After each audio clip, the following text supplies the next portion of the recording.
Let's evaluate the integral of x times inverse tangent of x. Note that inverse tangent of x equals to arctangent of x, or arctan of x. Some books use inverse tangent, others use arctan. We'll be using this notation for our inverse tangent. However, inverse tangent of x does not equal to 1 divided by tangent of x, which is cotangent of x. Those are totally different things. We'll be using a technique called integration by parts, which says that we take an unknown integral and we call it the integral of u dv. We'll call part of our integral u, the other part dv. From u we'll find du, from dv we'll find v, and then express it using this formula. The integral of u dv is u times v minus the integral of v du. The idea is to hope that this integral on the right is easier to evaluate than the integral on the left. If the integral on the left was easy, we wouldn't use this technique. So let's begin. Our first task is to find u and to find appropriate dv.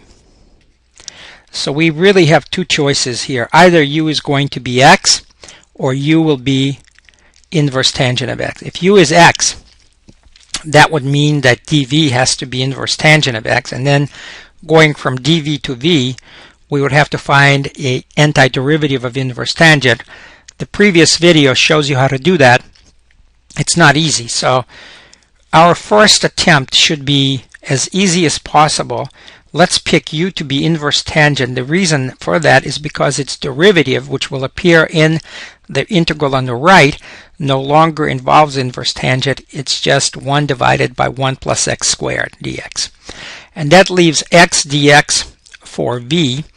Now it's easy to find antiderivative of x. It's 1/2. Most of the time we pick 1/2 x squared and never think about constant of integration. So we could add 1/2 if we wanted to. We could add 1 if we wanted to.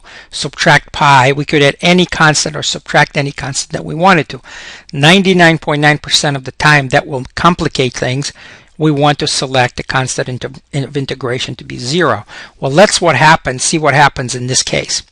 If we let v equal to 1/2 x squared, then our integral x times inverse tangent of x, that's the integral that we call the integral of u dv, is equal to u times v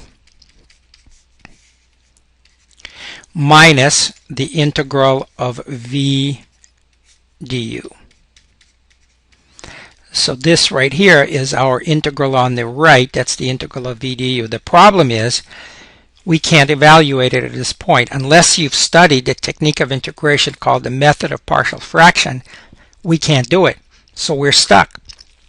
We're able to find a second integral. We're able to use integration by parts. The second integral seems to be easier.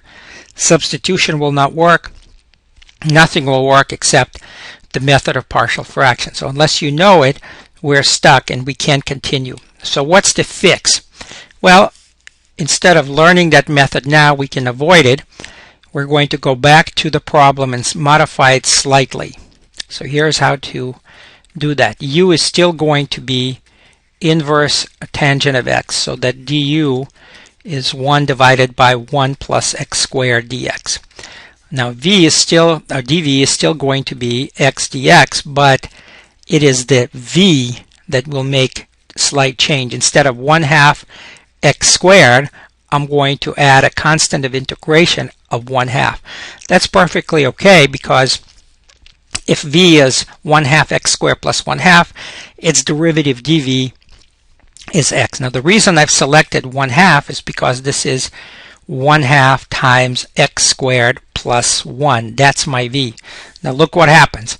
The integral we start with, x times inverse tan of x, that is still called the integral of u dv, using integration by parts. That's u times v. So u is 1/2 x squared, or v is 1/2 x squared plus 1 times u, which is inverse tangent of x. That's fine. No problem here. minus, now look what happens when we have the integral of v du. The integral of v du, we have 1/2 out in front, then we have x squared plus 1 in the numerator, 1 plus x squared in the denominator, which is, they cancel, they're the same thing. So these cancel, and the denominator and numerator cancel. We just have to integrate 1, which is very doable.